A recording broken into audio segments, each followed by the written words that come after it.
Chers frères et sœurs, fidèles téléspectateurs de la Glorica Channel, je suis heureux de vous retrouver aujourd'hui. Nous allons nous exhorter sur un thème que j'ai intitulé « Quelques raisons pour lesquelles le chrétien ne doit pas pécher ». Qu'est-ce que le péché? Pécher, c'est désobéir au commandement de Dieu. Pécher, c'est aussi mener sa vie loin de Dieu, c'est-à-dire loin du but originel pour lequel nous avons été créés, à savoir aimer Dieu et accomplir sa volonté. Le péché occupe une place importante dans l'histoire de l'humanité depuis le commencement. C'est à cause du péché que l'homme a été séparé de son Créateur. C'est à cause du péché que l'homme est tombé sous la domination du diable. C'est aussi à cause du péché que Jésus a été crucifié. Le temps du générique, nous allons en parler.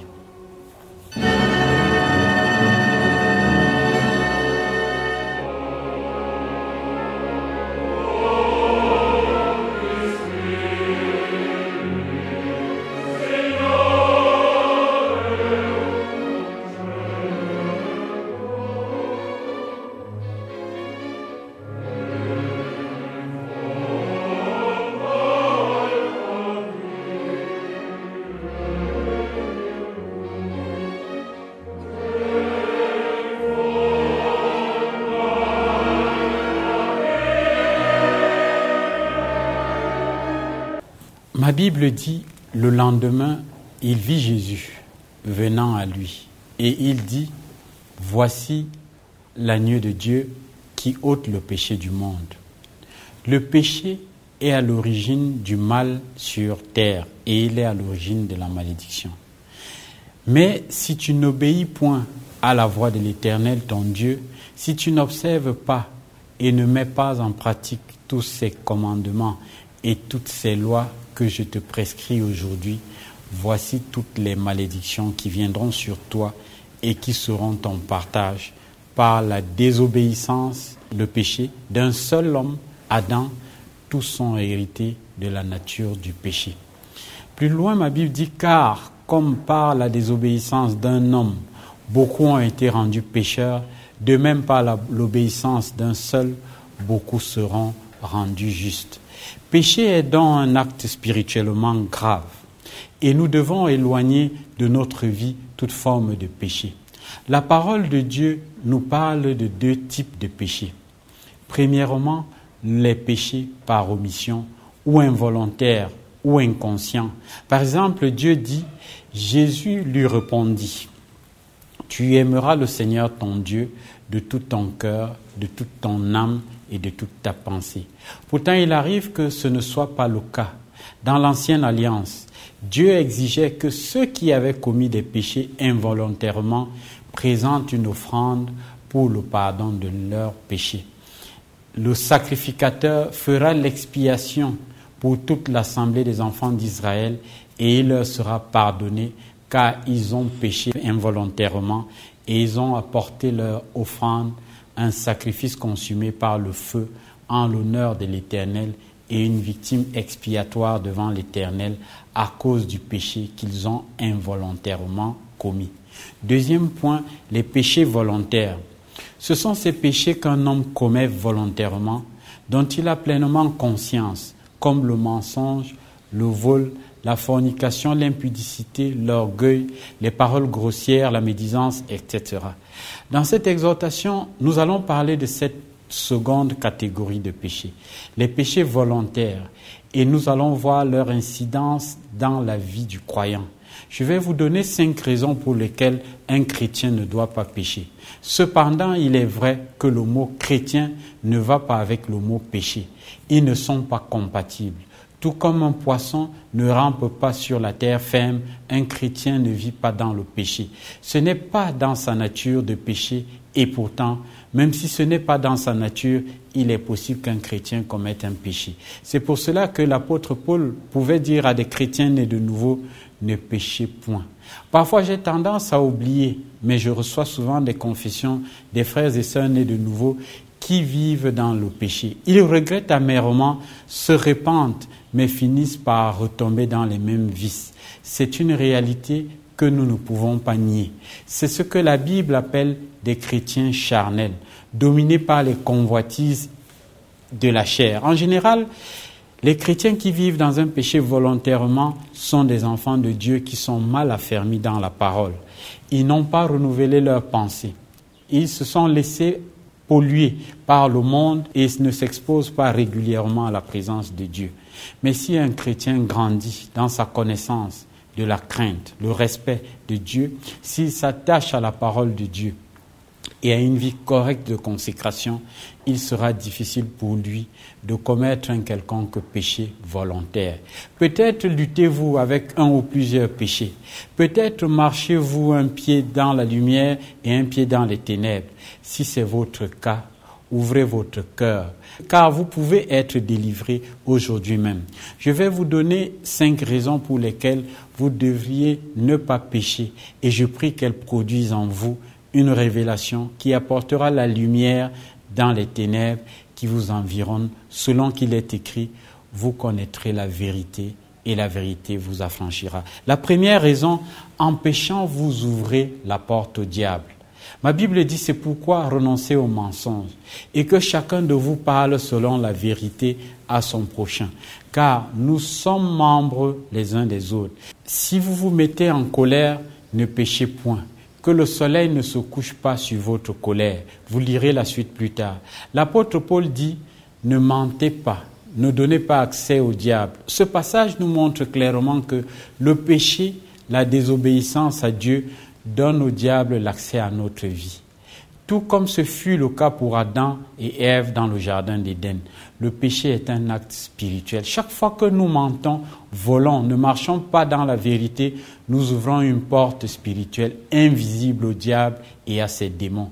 C'est comme si vous disiez au diable, entre dans ma vie et viens la détruire.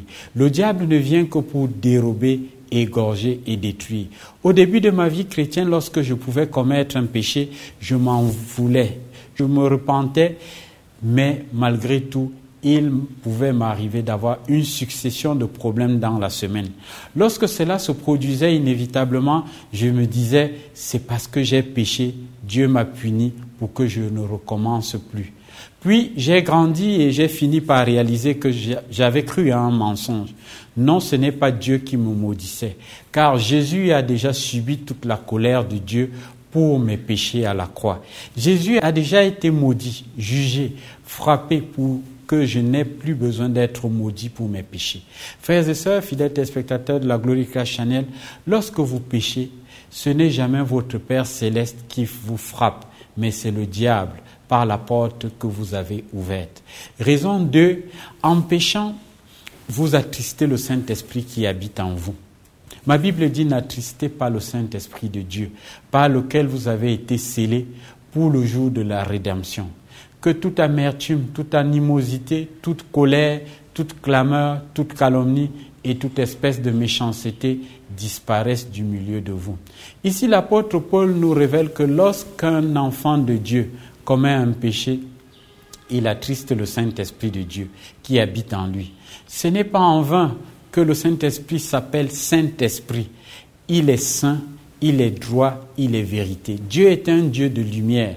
Lorsque vous commettez un péché, vous attristez le cœur de celui qui vous a tant aimé.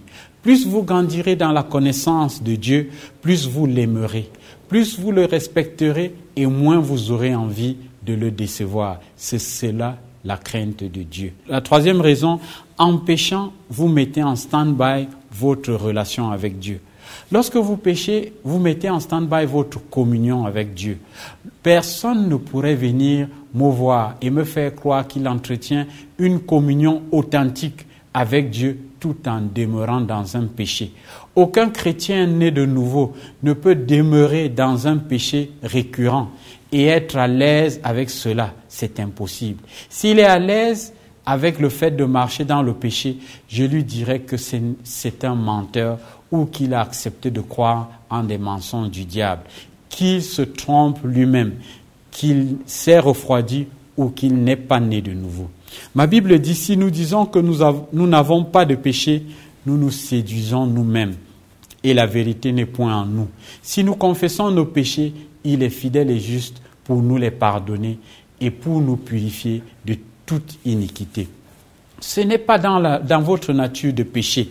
Et vous ne pouvez pas arriver devant le Seigneur dans la prière, la conscience tranquille et faire comme si de rien n'était. Non, ce ne sera pas possible d'avoir de l'assurance devant Dieu dans la prière qu'à votre conscience, c'est-à-dire la voix de votre esprit recréé vous condamnera. Votre conscience vous empêchera d'être tranquille devant Dieu. Elle vous dira non, non, non, repens-toi. Ce que tu fais n'est pas bien. Tu ne peux pas continuer ainsi. Si vous voulez rétablir une communion authentique avec Dieu, alors vous devez mettre votre vie en règle et vous repentir du péché dans lequel vous demeurez. Sinon, votre conscience ne vous permettra pas d'être en paix dans vos temps de prière. La raison 4, en péchant, vous allez mettre en danger vos relations avec les autres. Ceux qui vivent dans le péché cherchent à cacher leur péché, à le conserver secret. Donc ils marchent dans les ténèbres et le mensonge dans leur relation avec leurs proches. Un peu comme un enfant qui sait que c'est mal de manger le chocolat qui est dans le placard. Alors il va le manger en cachette et il essuie sa bouche pour que ses parents ne le découvrent pas. Ou d'autres personnes qui entretiennent une relation amoureuse avec quelqu'un d'autre que leur conjoint et rentrent à la maison tard le soir comme si de rien n'était. Sachez-le, il viendra un jour où tout péché caché sera découvert et mis à la lumière. Ma Bible dit qu'il n'est rien de caché qui ne doive être découvert, rien de secret qui ne doive être connu et mis au jour. Et lorsque vos proches apprendront que vous leur avez caché des choses et que vous meniez une double vie, non seulement vous aurez honte, mais en plus, cela risque de détruire vos relations avec ces personnes que vous aimez. La raison 5, en péchant, vous jouez avec le feu. Lorsqu'un chrétien pêche volontairement, sa conscience le reprend toujours. Et s'il refuse d'obéir à la voix de sa conscience et qu'il continue à demeurer dans le péché, il est en train de cautériser sa conscience. S'il persiste, il finira par étouffer la voix de sa conscience et ne se sentira plus repris. À ce stade, cela devient très dangereux, car il peut atteindre le point de non-retour. Le chrétien qui persiste alors dans son péché au fil des mois et des années aura l'impression que tout est OK avec son péché, que même Dieu le cautionne et qu'il peut demeurer ainsi. La vérité, c'est qu'il a éteint la voix de sa conscience au point qu'il n'arrive plus à discerner le bien du mal et c'est très dangereux. Ne plus entendre sa conscience qui nous reprend ne signifie pas que Dieu est à l'aise avec tel ou tel péché. Non. Ne nous trompons pas, chers frères et sœurs. Le message est toujours le même. Il n'a pas changé. Repentez-vous. Pratiquez la justice. Marchez dans la sainteté, dans la lumière. Ma Bible dit en effet, si après s'être retiré des souillures du monde par la connaissance du Seigneur et Sauveur Jésus-Christ, ils s'y engagent de nouveau et sont vaincus, leur dernière condition est pire que la première.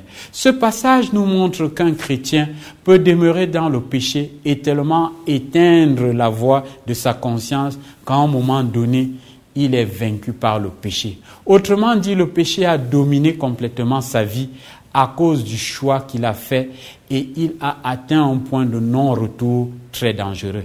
La Bible affirme que la condition de ce chrétien né de nouveau est pire que la première. Elle est pire que sa condition précédente, lorsqu'il n'était pas sauvé. La Bible dit que vous serez alors semblable à un chien qui serait retourné à ce qu'il a vomi. Il ne faut pas jouer avec le feu. Il ne faut pas jouer avec le péché. Car si vous demeurez longtemps dans les ténèbres sciemment, vous mettez votre salut, la vie éternelle, en jeu. Je veux vous encourager, chers frères et sœurs, ne jouez plus avec le péché. C'est la raison pour laquelle Christ est mort sur la croix. Il est mort à la croix pour subir notre condamnation et pour nous donner le pouvoir de ne plus être dominés par le péché. Ne négligeons pas un si grand salut. Ne méprisons pas le sang précieux de notre Sauveur qui a coulé pour le pardon de nos péchés en menant une vie de ténèbres. Je vous en supplie, mon frère, ma sœur, s'il y a du péché dans votre vie, aujourd'hui même, prenez la décision d'abandonner ce péché. Mettez votre vie en règle aujourd'hui. Ainsi vous sauverez votre vie.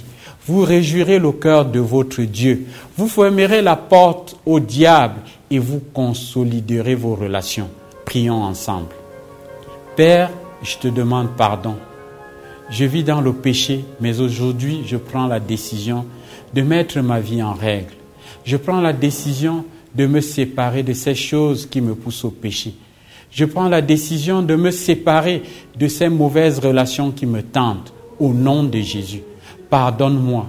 Que le sang de Jésus, ton Fils, me purifie maintenant. Amen. Chers frères et sœurs, quelques conseils pratiques pour ceux qui veulent revenir dans la lumière aujourd'hui. Séparez-vous des personnes ou des choses qui vous influencent à pécher. Ma Bible dit, ne vous y trompez pas. Les mauvaises compagnies corrompent les bonnes mœurs. Deuxième point, confessez vos péchés à vos amis proches dans la foi et priez avec eux. En confessant vos péchés aux autres, vous faites littéralement un pas dans la lumière. Ce pas d'humilité brise spirituellement le lien que vous avez établi avec ce péché et vous libère de son emprise. Ma Bible dit, confessez donc vos péchés les uns aux autres et priez les uns pour les autres afin que vous soyez guéris. La prière fervente du juste a une grande efficacité. Troisième point, chaque jour, ayez une relation intime, simple et authentique, seul à seul avec votre Père céleste. Ma Bible dit, mais quand tu pries, entre dans ta chambre, ferme ta porte et prie ton Père qui est là dans le lieu secret. Et ton Père qui voit dans le secret te le rendra. Quatrième point, lisez votre Bible tous les jours. Il est écrit que ce livre de la loi ne s'éloigne point de ta bouche. Médite-le jour et nuit pour agir fidèlement selon tout ce qui est écrit. Car c'est alors que tu auras du succès dans tes entreprises. C'est alors que tu réussiras. Le cinquième point, soyez attentifs pour Dieu. Évitez l'oisiveté, car l'oisiveté est une des portes d'entrée de la convoitise. Souvenez-vous, le roi David a chuté avec Bathsheba parce qu'il était resté oisif chez lui, au lieu d'être au front avec ses soldats.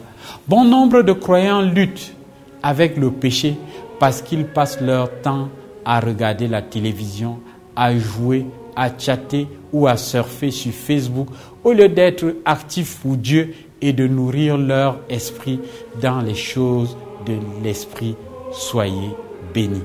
Chers frères et sœurs, fidèles téléspectateurs de la Glorica Channel, si vous avez aimé cet enseignement, si vous voulez un conseil, si vous voulez en savoir davantage ou rencontrer notre pasteur, nous vous invitons à la chapelle de la gloire de Christ. Nous sommes à Yaoundé au quartier Mvogada, Kaofu, Isakam. Soyez bénis.